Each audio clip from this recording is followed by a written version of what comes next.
The undocumented immigrant accused of murdering a young woman who was just out for a stroll with her dad. The alleged shooter showing his face in court today.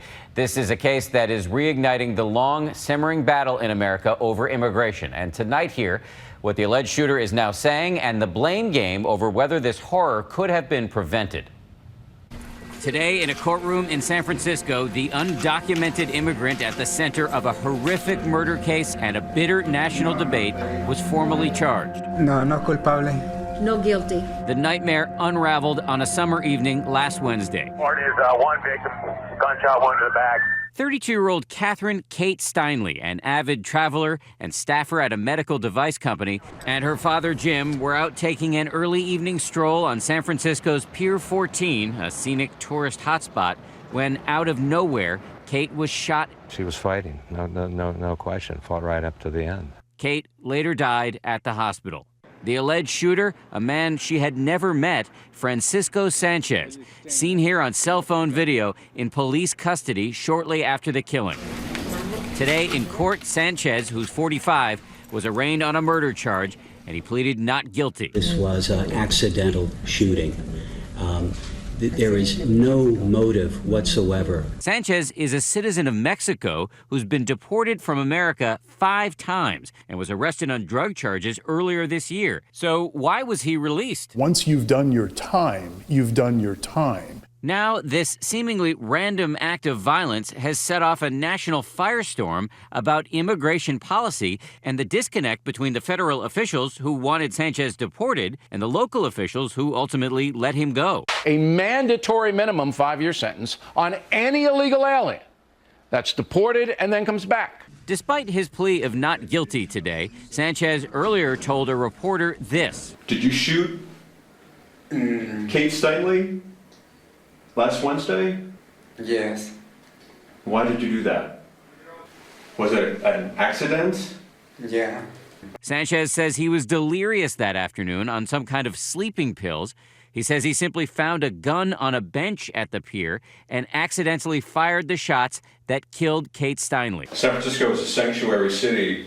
Did you keep coming back to San Francisco because you knew that they wouldn't actively look for you to deport you?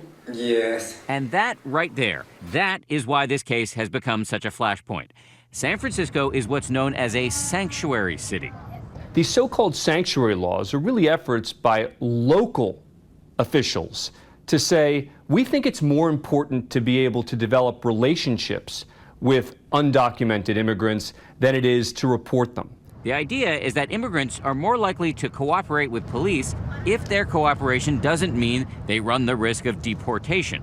San Francisco is one of dozens of major American cities that have enacted some form of sanctuary law. The position of those who support these kinds of laws is that we need help solving crimes. We need these people to assist us. Officials from Immigrations and Customs Enforcement, also known as ICE, say they specifically asked in writing to be notified when Sanchez's drug case was completed.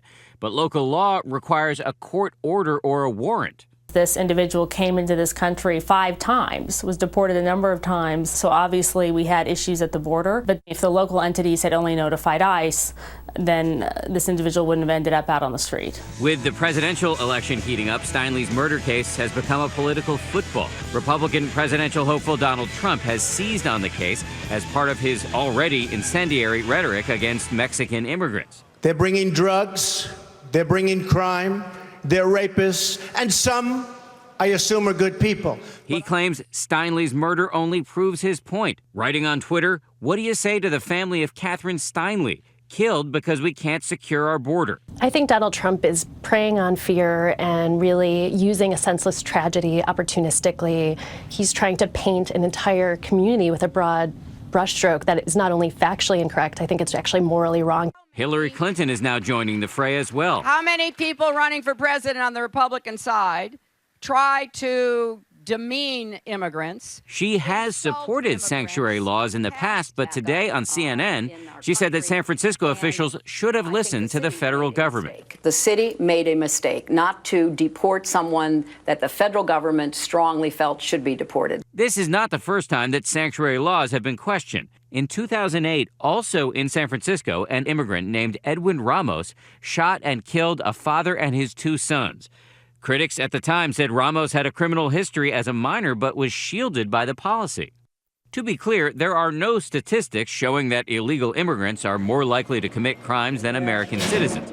In fact, illegal immigrants only make up a tiny 3% of America's prison population. And, quote, there's essentially no correlation between immigrants and violent crime, says a study from Northwestern University analyzing nationwide statistics. We know historically, politicians love to paint certain groups of people, often based on their race, the class, their nationality, as the #1 target or threat to Americans. And we just know that's not the case, and we know it leads to a violation of human rights. Yesterday, the mayor of San Francisco, Edwin Lee, spoke out in defense of the city's sanctuary law, saying it is not intended to protect repeat, serious, and violent felons. We want people to report crimes. But today, the head of the police union in San Francisco seemed to blast both ICE and the sanctuary law. If that individual, Mr. Sanchez, was where he belonged, which was in Mexico, and if he had remained in Mexico after he'd been deported 5 separate times, yes, Miss Steinle would be alive today. Meanwhile, tonight in California, Francisco Sanchez is behind bars, held on $5 million bail. His next court appearance is July 27th. As for Kate Steinle, her family says they want her to be remembered for the person she was, not for the man who took her life. She's kind, thoughtful, spiritual, deep, caring, loving, all those positives. Just a beautiful woman. Her family says before the shooting, she was on her way to visit her brother and sister-in-law, who are expecting their first child. My baby won't get to meet her aunt, but I hope there's just a little piece of Kate's soul, and when I look in my baby, I can remember her.